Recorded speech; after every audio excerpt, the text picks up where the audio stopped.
What if the greatest enemy in your life isn't another person or the world around you, but a quiet, persistent voice within? The one that whispers doubts when you try to rise, that tempts you back into habits you swore you'd left behind. You tell yourself you want to grow, to change, to live with purpose, yet somehow, just when you take a step forward, something pulls you back, again and again. Is it weakness? Is it fear? Or is it something deeper, a pattern, a force, a silent saboteur within the mind itself?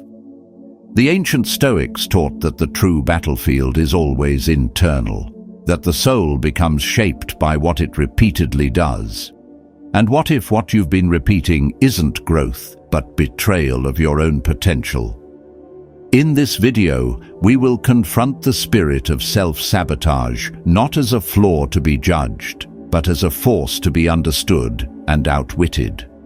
You will learn not just how to resist it, but how to rise beyond it with calm strength and unwavering clarity. If part of you is ready to stop fighting yourself and start moving forward with purpose, keep watching. You may find that the way out is already within you. 1. The enemy within. Have you ever had a moment where everything seemed to be going well, you were focused, committed, maybe even proud of your progress, and then suddenly, without warning, you did something that unraveled it all? You skipped the workout, replied to that message you said you wouldn't, spent money you meant to save, said something you instantly regretted, and afterward you sat with yourself asking, why did I do that? Why did I sabotage what I claimed to want? That question is not just psychological, it's philosophical. Because what you're really facing in those moments is not just poor discipline or a bad habit. You're facing a deeper force that the Stoics understood well, the divided self. A mind at war with itself. A soul not yet governed by reason. Marcus Aurelius wrote, "The impediment to action advances action. What stands in the way becomes the way." But what happens when the thing standing in your way isn't out there? What happens when it's you? The Stoics believed the greatest struggle is not with the world, but with ourselves. Not with external enemies, but with the internal voice that pulls us back into what is familiar, even when it's harmful. That voice may not shout. It might sound like hesitation, like maybe later, like just this once. It feels like comfort, but its consequences are anything but. In Stoic terms, this is the battle between reason and passion, between the higher self that seeks virtue and the lower self that clings to ease, pleasure, or old patterns. And here's the paradox. The part of you that sabotages your growth is often the part that simply wants to survive. Your old self, your old habits, your conditioned responses, they've been with you a long time. They are familiar. And so, even if they're painful, they feel safe. Self-sabotage is not random, it's strategic. It shows up precisely when you begin to grow. Why? Because growth threatens the comfort of the old self. Imagine trying to leave a room you've lived in for years. Even if the door is open, there's still a pull, the smell of the walls, the shape of the furniture, the familiarity of it all. That's what your mind does when you step toward your desired future. It doesn't just let go, it clings. Not because it hates you, but because it's afraid. Epictetus said, "No man is free who is not master of himself." The person who sabotages their own progress is still enslaved, not to the world, but to their unconscious impulses, to the momentum of their past. And unless we become aware of that dynamic, we end up repeating it. So, how do you begin to master it? Start by noticing the moment before the moment. The second before you break the promise to yourself. That instant is the gate. And if you can pause there, even for a breath, you have a chance to choose differently. This is where Stoicism becomes a living practice, not something to read, but something to do. You step back, you observe, you ask, is this aligned with the person I'm trying to become? Or is this a whisper from the part of me that fears change? Let's bring this down to something simple. Say you've decided to wake up earlier. You've made the decision, set the alarm, told yourself you'll do it. But the next morning, your old self speaks up. Just 5 more minutes. You know that voice. And it's not just about sleep. It's about the mindset that says, I'll do it later, which really means, I'll stay the same. In that moment, you're not deciding between sleep or waking up. You're deciding between old self and new self, between comfort and growth. Seneca warned that delay is the greatest thief of life, and that's exactly what self-sabotage is. A delay, a distraction, a disguised form of fear that keeps you circling the same problems, hoping for new results. But here's the deeper truth. What you do consistently becomes what you believe. Every time you act against your own progress, you reinforce a story that maybe you don't deserve better, that maybe change isn't possible. And that story becomes a cage. Not one that the world puts you in, but one that you keep building yourself. The Stoics weren't just concerned with resisting external chaos. They were deeply interested in how to create internal order, because once your mind is clear, no outside storm can shake you. But when your own thoughts are in disarray, even a calm day feels like a war zone. You don't need to become perfect overnight. That's not the Stoic goal. You need only to become a little more conscious, a little more steady, a little more capable of seeing your own traps and stepping around them rather than falling in again. The real enemy isn't failure. It's familiarity.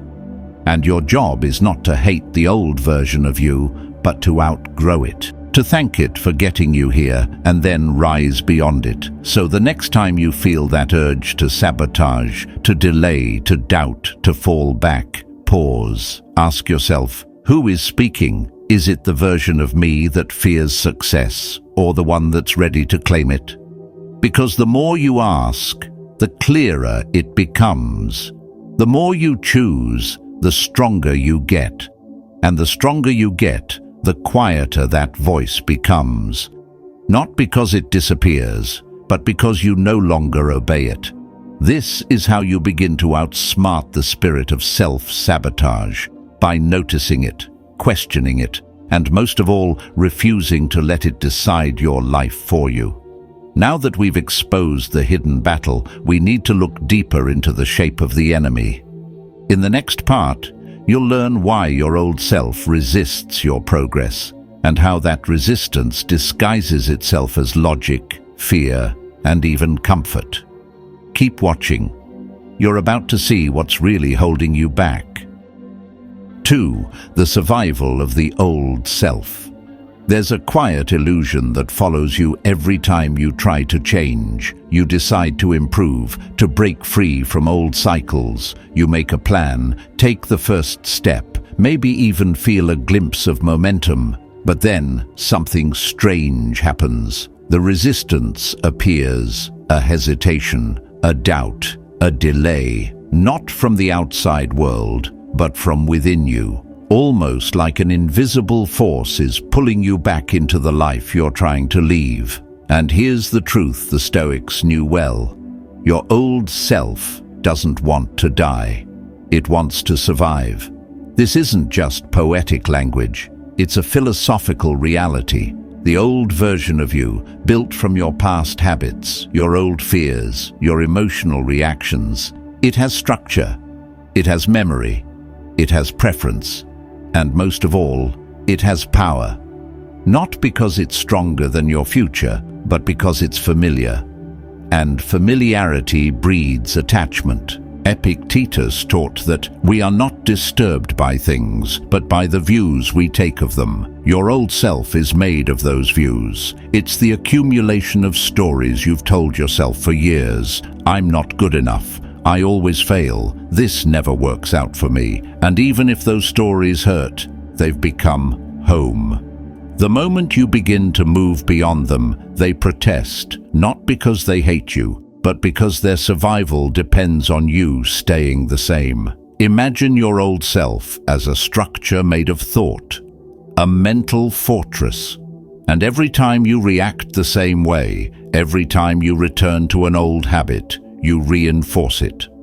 Over time, that structure begins to feel like who you are. So when you challenge it, when you say, I want more, I will rise, I will change, you're not just making a new choice. You're declaring war on an identity you've carried for years. And the old self doesn't go quietly. It will use every tool it can to pull you back. It might sound like logic. It might sound like humility. It might even sound like self-protection. Take it slow. What if you fail? Don't get your hopes up. But these are not warnings. They are weapons. And they are used by the part of you that is terrified of growth, because growth means death to the ego, to the identity, to the comfort of knowing what to expect. The Stoics weren't naive. They didn't believe that once you gain wisdom, all fear disappears. What they taught instead was that fear, resistance, and discomfort are natural parts of any transformation. Seneca said, "We suffer more in imagination than in reality. Most of the resistance you feel doesn't come from real danger. It comes from your old identity trying to keep its place." Let me give you a concrete example. Think of someone who's always seen themselves as unreliable. Maybe for years they've told themselves, I can't stick to routines. But one day they decide to change. They wake up early. They go to the gym. They start showing up on time. But a few days in, they feel an urge to skip, to slip, to break the chain. Not because they're lazy, but because part of them still believes, this isn't who I am. And when you act in opposition to your identity, the mind rebels. It feels wrong, even if it's right. That's when the old self strikes. It plants discomfort in the mind and calls it intuition. It floods the body with unease and calls it a warning. But what it's really doing is trying to survive. And if you don't understand this dynamic, you'll mistake that inner resistance as truth. You'll believe the tension means stop, when really it means go further. The Stoics taught that the soul must be trained, just like the body. And training means repetition in the face of resistance. You don't overcome the old self by arguing with it. You outgrow it. You act in ways that no longer give it fuel. You become so consistent with your new actions that the old story can no longer hold. It collapses under the weight of your integrity. But here's the challenge. The old self doesn't just use fear. It also uses memory. It will remind you of every failure, every broken promise, every time you said you'd change and didn't. Not to make you aware, but to make you ashamed. And shame is one of the most powerful tools of the past, because once it gets into your mind, it convinces you that you'll never change, that your efforts are a lie, that your future is just a repetition of your past. And yet, the Stoics remind us that every moment is a new test, a chance to choose again. You are not the past unless you decide to be. Marcus Aurelius wrote, "The impediment to action advances action. What stands in the way becomes the way." If your old self stands in your way, it means it's pointing directly to your next step. Not something to avoid, but something to face, head-on, with awareness. You don't need to fight your old self like an enemy. You need to stop feeding it. Stop reacting in the same ways. Stop justifying the same choices. You don't kill the past by attacking it. You dissolve it by becoming too present to return to it. So the next time resistance arises, don't panic. Don't judge it. Recognize it. This is the old self fighting to survive. And the fact that it's fighting means I'm doing something right. The key is not to eliminate the old voice, but to stop obeying it. Let it speak. But let your actions follow a higher voice, the voice of reason, of virtue, of the self you're becoming. Because the more you act like the future version of you, the less power the past has to pull you back. And once you see the old self for what it is, a pattern, not a prophecy, you are no longer trapped inside it. In the next part, we'll uncover why your mind often links progress with fear, and how that unconscious association keeps you stuck. Because before you can move forward freely, you need to unlearn what you've been taught to fear. Keep watching. The breakthrough is closer than you think. 3. The fear of becoming more. Let's get honest. Sometimes it's not failure you fear, it's success. Not falling short, but rising higher. Not being rejected, but being seen. Deep down, a part of you is afraid of what might happen if everything actually worked. If the plan came together. If you became the person you say you want to be. That fear isn't always loud. It often hides under the surface, disguised as procrastination, perfectionism, even humility. But at its core, it's the fear of difference. Because success doesn't just give you new outcomes, it gives you a new life. And with a new life comes the death of the old one. That's what truly scares you. The Stoics understood this on a profound level. Seneca once said, "It is not because things are difficult that we do not dare. It is because we do not dare that they are difficult." What holds most people back is not the size of the task, but the weight of their inner resistance. And one of the deepest forms of resistance is the fear of what success will change, about how others see you, how you see yourself, and what you'll be expected to carry. Here's how it usually plays out. You start to improve. Maybe you're working out, starting a business, setting boundaries, breaking old habits. On the surface, everything looks like progress, but beneath it, there's discomfort. You feel anxious, unsure, uneasy, and you don't know why. What's really happening is this. Your nervous system is reacting to unfamiliarity. Not danger, but difference. You're stepping out of the emotional environment your body has known for years. Even if that environment was toxic, it was predictable. And now that you're doing things differently, your mind registers that as a threat. Not because it's bad, but because it's unknown. The old version of you had rules. It knew how to survive. It knew how to be small, how to keep people close, how to avoid conflict, how to expect disappointment. But this new version, the one that rises early, speaks clearly, says no when it means no, and dares to succeed. That version threatens the entire ecosystem of your past, and your mind tries to pull you back, not to punish you, but to protect the only world it knows. That's why success feels scary. Not because of what it brings, but because of what it requires.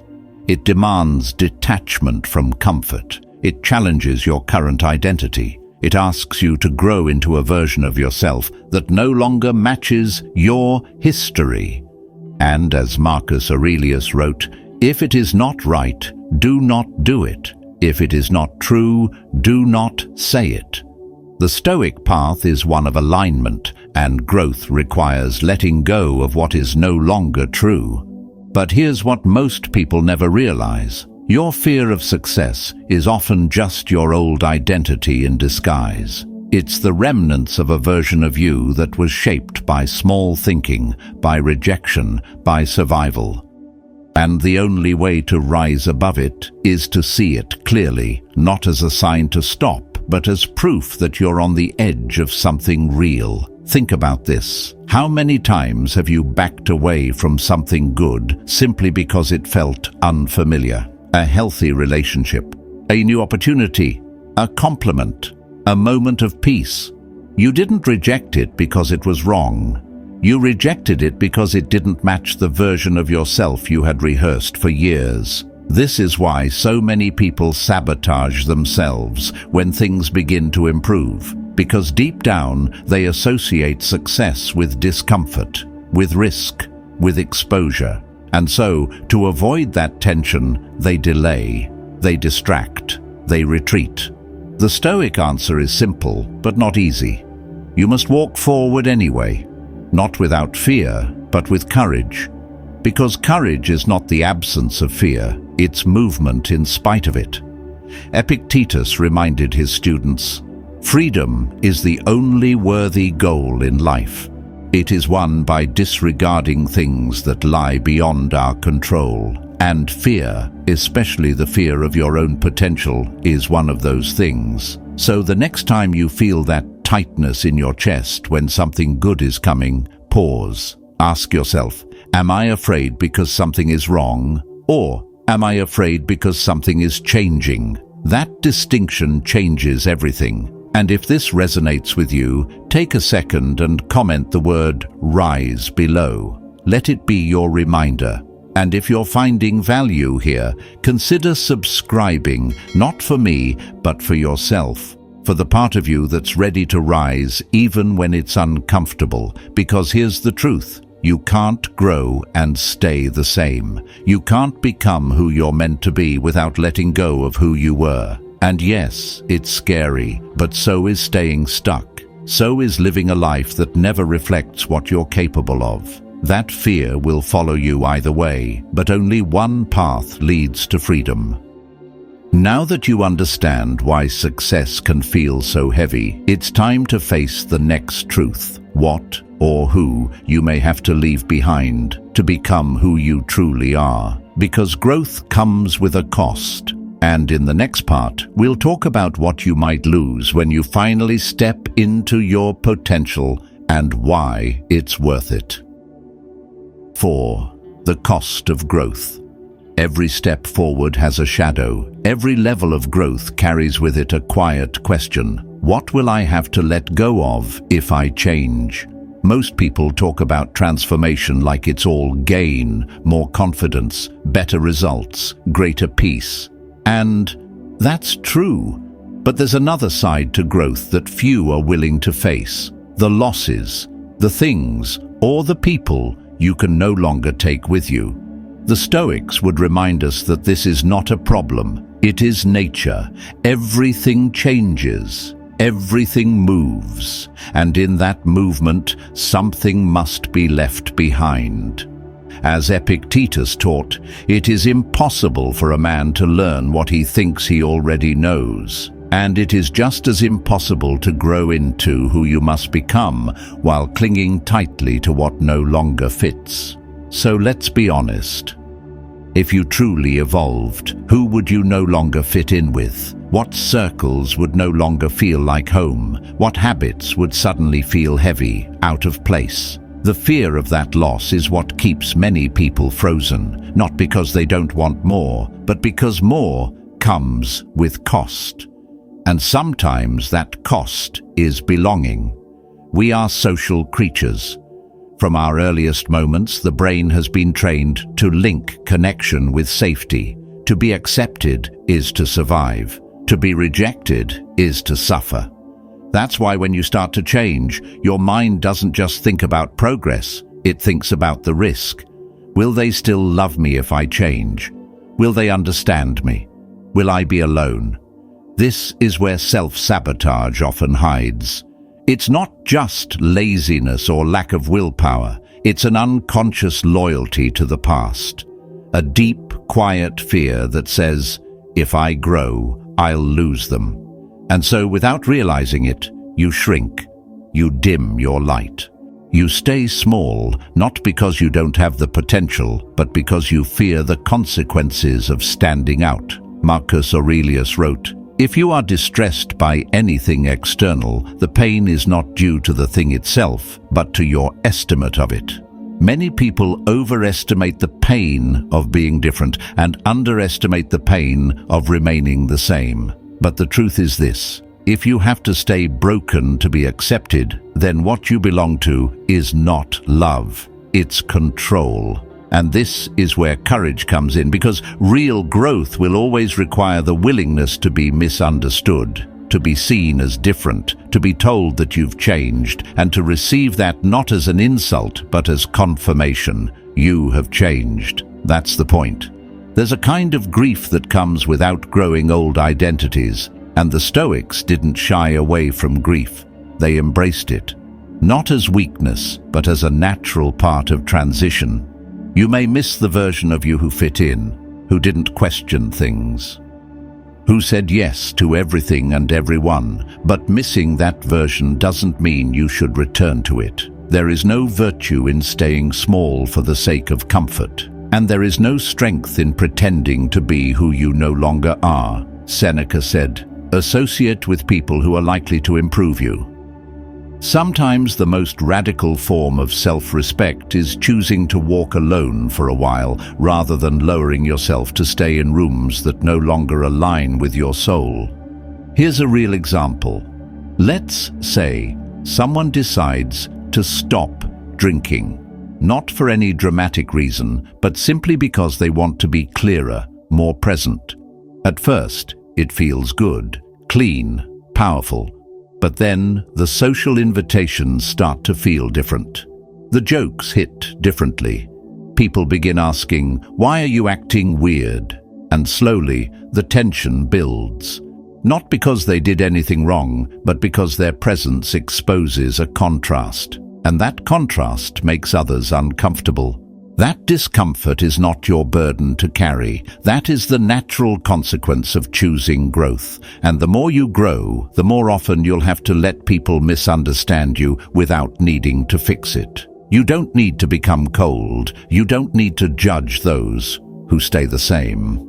But you do need to become honest about what you're willing to lose in order to be fully aligned with who you are becoming. There will be people who celebrate your growth, but there will also be people who treat your evolution like betrayal. And in those moments, you must remember, their comfort is not your purpose. So ask yourself, gently but clearly, who or what would I lose if I truly changed? And is that loss greater than the weight of staying the same? Because until you're willing to lose what's unaligned, you will never fully step into what is. And that, the Stoics would say, is the cost of virtue. To stand firm in who you are, even when the world pulls at your sleeves. Now that you've faced the weight of letting go, it's time to confront something even deeper. The quiet ceiling that limits everything you do, your sense of worth. In the next part, we'll explore how your self-worth shapes your destiny and why no amount of effort can override what you secretly believe you deserve. 5. The ceiling of self-worth. No matter how hard you work, how many goals you set, how much you try to improve, you will never rise above what you believe you deserve. That's the quiet limit most people never realize they're living under. It's not their skills that hold them back, it's their sense of worth. You cannot build a life that's greater than the value you place on yourself. The Stoics didn't talk about self-worth in the modern emotional way. They talked about alignment, about the soul acting in accordance with nature and reason.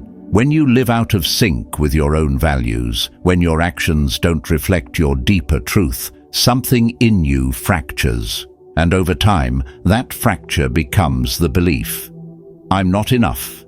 That belief becomes a lens, and no matter what you do, it colors everything. You try to succeed, but something always feels off. You make progress, but somehow you undo it. You attract opportunities, but you push them away. Not because you don't want them, but because deep down you don't think you deserve them. And so you sabotage them, Marcus Aurelius wrote, "Very little is needed to make a happy life. It is all within yourself. But if within yourself there is a ceiling of unworthiness, then no external achievement can bring peace, because you will always pull yourself back down to where you think you belong." Let's get practical. Suppose someone decides to start a business. They've studied the market, prepared the strategy, made the leap. But when success starts to come, a few clients, some momentum, they begin missing deadlines, avoiding calls, delaying key tasks. Not because they're not capable, but because the success doesn't match their self-image. They've only ever known struggle, and without realizing it, they're more comfortable there. That's the trap. If the external reality rises faster than your internal worth, your mind will find a way to bring everything back into alignment. And this is where stoicism becomes crucial, because you're not just battling laziness, you're battling the beliefs you've rehearsed for years, through every broken promise, every ignored responsibility, every time you said, "I'll do better tomorrow," and didn't.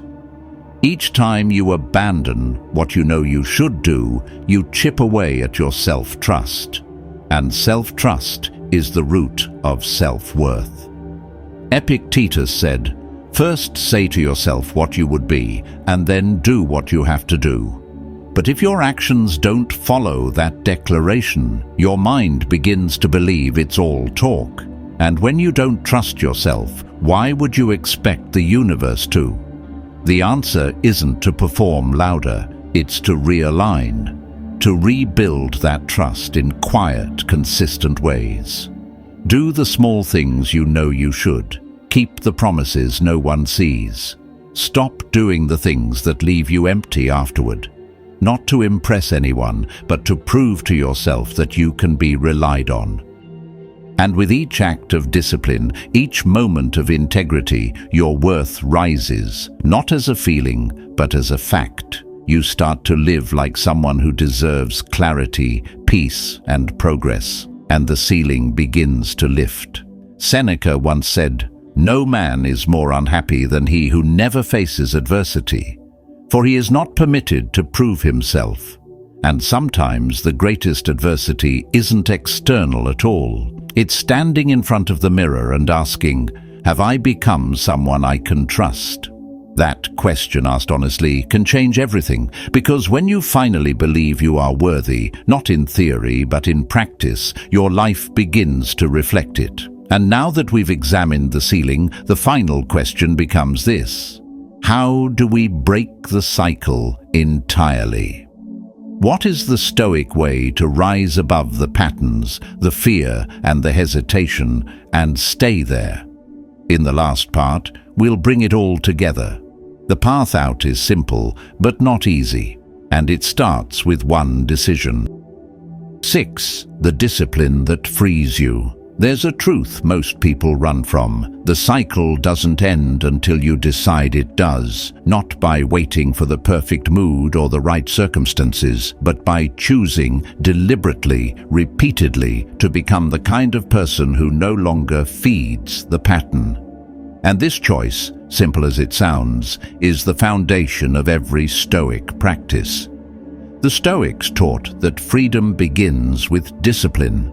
Not the loud, rigid kind that tries to dominate, but the steady, inner kind that honors what's essential and lets go of the rest. Self-sabotage thrives in chaos, in emotional noise, in scattered focus. But clarity, real clarity, comes when you quiet the noise and ask yourself a better question. What does the version of me I respect do right now? You're not trying to fix your life all at once. You're trying to master one moment at a time. The moment you're about to say something impulsive, but choose restraint. The moment you feel discouraged and want to quit, but choose to show up anyway. The moment you hear the familiar voice of doubt creeping in, and instead of arguing with it, you just don't give it your energy. That is where power lives, in the smallest moments that no one else sees. And that's why most people miss it. They think change has to be big, loud, announced. But Stoicism teaches the opposite. True strength is quiet. You don't need to prove anything, you just need to persist. Marcus Aurelius wrote, "Waste no more time arguing about what a good man should be. Be one." That line isn't just advice, it's instruction. Stop waiting for permission. Stop analyzing yourself into paralysis. At some point, you stop preparing and start becoming. You stop looking at your reflection and start acting from your nature. That doesn't mean pretending the past never happened. You will still feel the old pull, the temptation to numb yourself, the desire to escape into distraction. But when it shows up, you don't need to fight it with force. You just need to see it clearly and return to what matters. That's what the Stoics called prohairesis, the ability to choose your response, no matter the pressure. Imagine someone trying to rebuild their life after years of drift. They've read the books, made the plans, watched the videos, but nothing changes until one morning they get up and make their bed. Not because it's life-changing, but because it's something the new version of them would do. That simple act becomes a statement. I no longer belong to the chaos. You don't need to feel ready. You don't need a burst of motivation. What you need is a decision. To live from principle, not impulse. To build your day around what strengthens you, not what distracts you. And when you fall, because you will, you don't spiral. You return. That's the Stoic path. Not perfection, but return. Seneca once wrote, "The man who has made up his mind to win will never say impossible." What sabotages most people isn't failure. It's forgetting that they have the right to begin again, that each day is a new test, a fresh start. And the sooner you stop identifying with the voice of sabotage, the sooner you'll find peace in your own authority. So what does it take to break the cycle? A moment of clarity, a willingness to let the old self fade without fanfare, a refusal to let fear speak louder than reason, and the courage to act consistently, quietly, without applause. And now that you understand the voice, the trap, and the choice, all that remains is action, the kind rooted in virtue, the kind shaped by vision, the kind that doesn't chase results but honors the process. The cycle ends when you decide to become someone who no longer needs it. And from that place, calm, clear, and steady, you begin to move forward without looking back. Now let's close this properly. You were never your mistakes. You were never the old habits or the doubt that held you back. Those were chapters, not your whole story. And if you've come this far, it means something inside you is ready to write the next part differently. Not by force, but by quiet strength. Not by chasing perfection, but by choosing presence.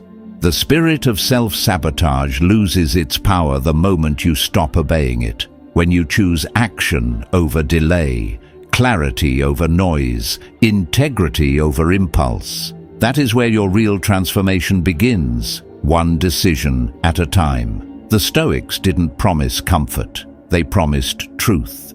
And the truth is this: you are already strong enough to rise. You just need to remember who you are when the noise fades. If this message helped you return to that part of yourself, consider subscribing. Not for me, but as a way to stay grounded in the mindset you're building. And if you're ready to leave the old story behind, comment below with "Choose Growth." Your life is not stuck, your path is not blocked, and your future is not a repeat of your past. The next step is yours to take. In the next video, we'll explore how to build unshakable clarity in a world full of distraction. Until then, walk steady. You're doing better than you think.